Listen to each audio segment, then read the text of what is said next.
sa lahat, ang video ito tungkol sa mga masamang bata.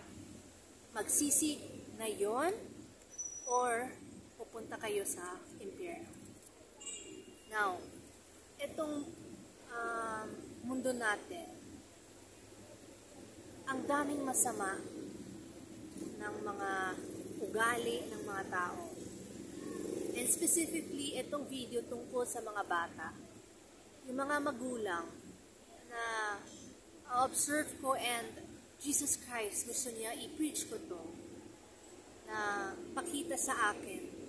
Yung mga magulang na turuan nila, encourage nila, at okay lang sa kanila yung mga damit, yung suot ng mga anak nila. For example, mga young boys, di ba uso na yun ng sayaw sa TikTok, di ba? At yung sexy dancing, masama yun eh. Kasi seductive yun eh. Mas lalong they're tempting yung mga taong i-lust sila. And Jesus Christ, hindi niya naturuan ng mga taong gawin yun. At yung mga bata ng babae, yung nanay nila nasuot sa kanilang mga damit ng maiksi ng skirt, kita yung blouse nila, kita yung dibdib nila, or yung pusot nila. You know, prostitute yun eh. What prostitutes wear, yun eh. Tapos mga bata to. So Jesus Christ, sabi niya, sabihin mo sa kanila, magsisi na yun. Hindi lang sa mga bata, at sa mga magulang.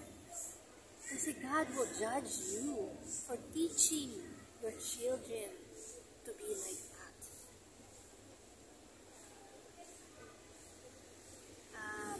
I'll give you a dream na pakita sa akin ni Jesus Christ. One day, merong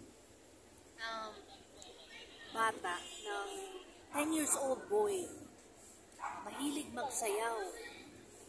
Tapos, yung sabi ko sa iyo, hindi magandang sayaw.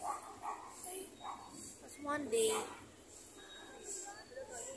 also, wala siyang shirt, and napopost niya sa TikTok, YouTube, para madaming followers siya, baka yung tanggap ng pera, di ba? Ang saya naman ng nanay niya.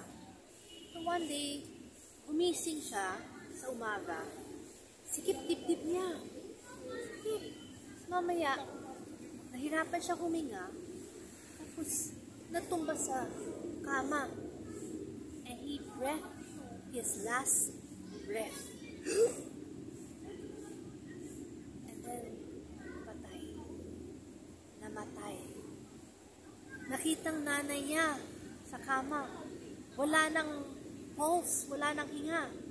So, nadala siya sa hospital, pero hindi nila na-revive. Dead on arrival. Okay?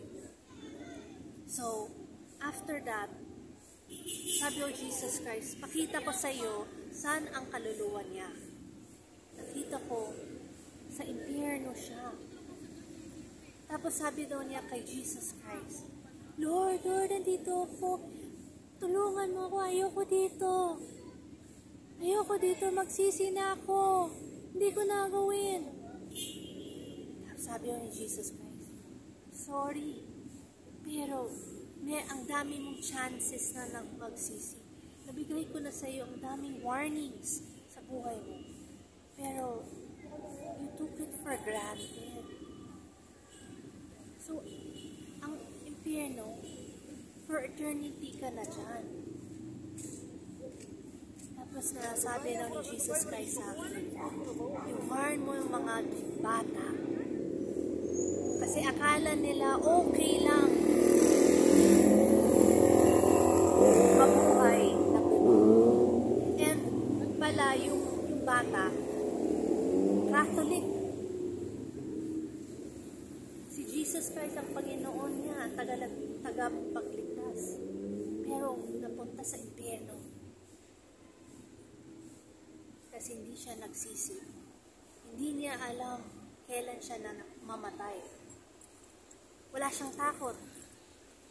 Pero namatay siya sa heart attack. 10 years old lang. So, warning to sa mga magulang, sa mga bata. Magsisi na yon. Huwag yung, don't follow the world. One day, mamatay ka naman eh. Saan ka gusto mong pumunta? Sa langit? Magsisi ka. Impyerno? Gawin mo ang kalooban mo. Enjoy lang. So, ito ang end of the message. Sana na gising ang isip at puso nyo at tanggapin ang mensahe ni Jesus Christ. Magsisi na yon bago you'll be too late. Kasi bukas, hindi mo alam kung buhay ka pa. Katulad ng lalaki. Hindi niya alam, bukas pala, nasa impyerno na siya. Magsisi na yon. May Jesus Christ bless you.